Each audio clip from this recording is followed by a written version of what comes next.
बहुत प्राचीन समय की बात है। एक जंगल था। उस जंगल में मृगरुरु रहता था। उनकी प्रजाति बहुत कम ही देखने को मिलता था। वे बहुत सुंदर और आकर्षक दिखते थे। सुनहरे रंग के चमक और आंखें नीली दिखती बहुत ही मोहक हिरन था। वे मृगरुरु मनुष्य के जैसे बोलता भी था। मृगरुरु जंगल में टहल रहा था, तभी अचानक किसी की आवाज आई नदी में से। रुरु मृग नदी के निकट गया तो देखा कोई इंसान नदी के धारा के साथ बह रहा है। बिना सोचे वो मृग नदी में छलांग लगाता है और अपना पैर पकड़ने को बोलता है। वो इंसान उसके ऊपर बैठ जाता है। जैसे तैसे मृग उसको बाहर निकालकर बचा लेता है।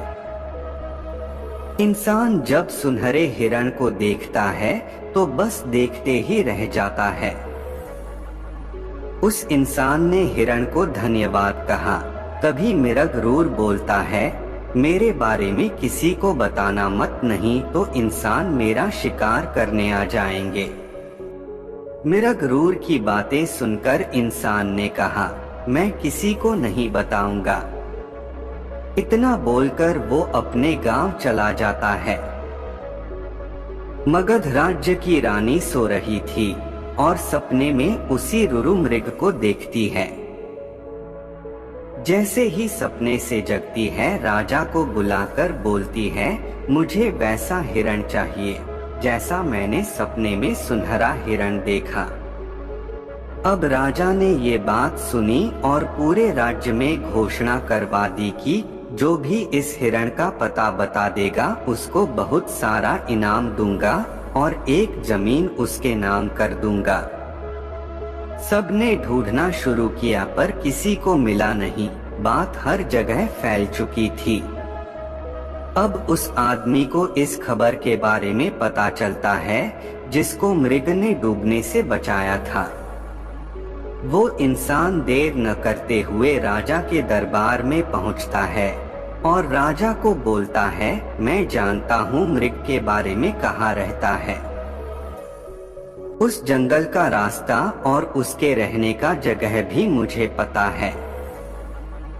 राजा अपनी पूरी सेना तैयार करते हैं और उस जंगल की ओर निकल पड़ते हैं। थोड़ी देर में सभी वहां पहुंच जाते हैं। फिर उस हिरण को चारों तरफ घेर लेते हैं। जैसे ही सैनिक और राजा अपनी तीर चलाने वाले होते हैं, तभी हिरण बोलता है कि मेरा पता किसने बताया। तभी राजा उस हिरण को बोलता देख अचंभित हो जाते हैं और उस आदमी की तरफ इशारा करते हैं जिसने उनको बताया था।